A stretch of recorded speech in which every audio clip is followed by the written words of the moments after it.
Halo, selamat datang di channel Mr. Julma Tutorial. Pada video ini saya mau share bagaimana cara membuat tabel distribusi frekuensi dengan bantuan Microsoft Excel. Oke, langsung aja. Di sini saya menggunakan data acak karena sebenarnya saya tidak mempunyai data yang akan saya jadikan menjadi tabelnya. Oke, langsung aja saya ketikkan sama dengan, kemudian saya tulis RAND, RAND. Kemudian teman-teman bisa pilih RAND between. Di sini ada bottom dan top, artinya teman-teman bisa pilih nilai terendahnya 50. Misalkan saya pilih sampai 97, kemudian enter. Kemudian ini kita tarik ke samping sampai J misalkan. Oke, kemudian saya tarik juga ke bawah sebanyak 8 baris. Oke, di sini biasanya saya matikan calculation optionnya supaya datanya tidak berubah. Nah, sekarang kita sudah mempunyai data yang akan kita buat menjadi tabel distribusi frekuensi. Yang pertama, kita cari nilai minimum. Nilai minimum kita ketikkan sama dengan, kita tulis MIN, kemudian buka kurung. Kemudian kita blok seluruh datanya di sini. Lalu kita enter. Sini nilai minimumnya 50. Oke, kemudian nilai maksimum, oke, kita ketikkan sama dengan juga. Kemudian kita tulis MAX. Ke max, ya maxnya kita blok datanya kembali, kemudian kita enter. Oke, di sini perbesar. Oke, minimum maksimumnya sudah kita peroleh. Kita sekarang hitung range-nya. Range itu jangkauan sama dengan nilai terbesar, kemudian kita kurang dengan nilai minimum, kemudian kita enter. Jadi range-nya adalah 47. Kemudian berikutnya kita akan menentukan banyak kelas. Nah, banyak kelas ini kita menggunakan rumus aturan Sturges. Sturges ya. Oke, banyak kelas. Misalkan saya sebagai K. Oke. Nah, rumusnya kita ketikkan sama dengan 1 tambah 3,3. Di sini saya pakai poin ya, 3.3. Kemudian kalinya pakai bintang. Kemudian logaritma log, kemudian buka kurung. Di sini datanya 80, jadi kita ketikkan 80. Kemudian kita enter. Oke. Kita peroleh nilainya 7,2802.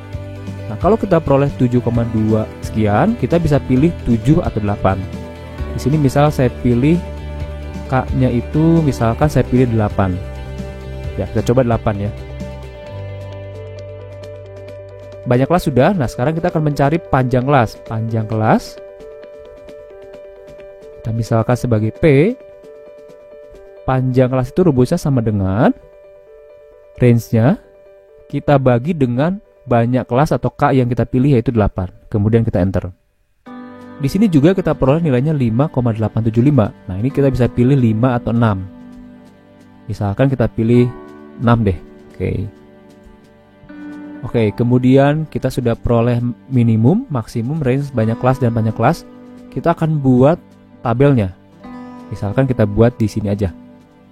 Sini misalkan saya gabungkan merge ya. Kemudian saya tulis di sini interval. Kemudian di sini saya ketikkan F itu sebagai frekuensi. Nah, untuk menentukan intervalnya, teman-teman bisa lihat di sini nilai minimum 50. Jadi teman-teman bisa mulai dari 49, 48 ataupun 50. Yang penting nilai 50 atau nilai minimum ini terinput gitu ya, atau termuat. Misalkan saya pilih 50 deh, boleh ya. Kemudian panjang kelasnya 6, berarti artinya 50, 51, 52, 53, 54, 55. Jadi batas atasnya 55. Kemudian batas bawah kelas 2-nya 56. Di sini berarti kita punya 61. Oke. Nah, untuk interval berikutnya kita bisa blok ya, jadi tarik ke bawah sebanyak 8 karena K-nya 8. Oke, coba kita tarik 4, 5, 6, 7, 8. Oke, ini kurang 1. Oke. Nah, teman-teman harus perhatikan nilai maksimumnya apakah termuat di tabel ini. Nah, di sini batas atas kelas bawah ini, batas atas kelas terakhir ini 97. Artinya nilai 97 sudah masuk. Jadi ini sudah oke. Oke, kemudian kita akan menentukan frekuensinya. Nah, yang perlu teman-teman perhatikan adalah cara menentukan frekuensinya. Di sini langkahnya kita blok di sini yang akan kita isikan. Kemudian kita ketikkan sama dengan, kemudian frekuensi. Nah, kemudian kita blok seluruh datanya. Ini jangan sampai ada yang terlewat datanya. Oke, kita blok sini. Oke, setelah kita blok, kita ketikkan koma. Kemudian kita blok bagian batas atas. Di sini 55 sampai 97. Oke, kemudian langkah terakhir adalah teman-teman tekan Ctrl Shift kemudian Enter. Ctrl Shift kemudian Enter. Oke.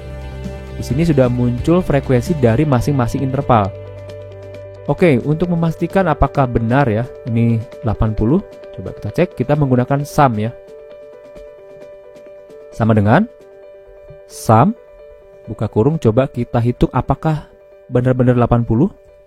Ya, di sini datanya betul 80 ya. Jadi ini sudah cocok harus ya. Kemudian kita ingin tahu apakah benar interval 50 sampai 55 ini sebanyak 10. Nah, ini bisa kita cek dengan cara kita blok datanya. Kemudian kita pilih conditional formatting. Kemudian kita new row, kemudian di sini kita pilih format only select content. Nah, di sini ada between, misalkan kita pilih 50 sampai 55. 50 sampai 55. Kemudian kita bisa juga pilih warnanya, misal saya pilih di sini warna, misalkan saya pilih warna hijau ya. Oke, kemudian kita oke. Kemudian oke. Nah, di sini sudah muncul ya yang dihijaukan. Coba kita hitung 1 2 3 4 5 6 7 8 9 10. Jadi di sini sudah benar datanya ada sebanyak 10. Oke, coba kita sekali lagi ya, misalkan 74 sampai 79. 74 sampai 9 kita blok lagi ya. Oke, kita conditional format. Kemudian di sini new row. Kita ketikkan di sini format only select content. Di sini 74 sampai 79. Kemudian kita pilih misalkan warnanya yang lain deh. Warna merah misalnya. Oke. Ini juga oke. Nah, ini kita dapatkan 1 2 3 4 5 6. Jadi kita peroleh nilainya sudah sama ya, 74 sampai 79 ada sebanyak 6. Terima kasih sudah menonton video ini, semoga bermanfaat. Teman-teman jangan lupa untuk like dan share video ini, dan jangan lupa untuk subscribe. Terima kasih.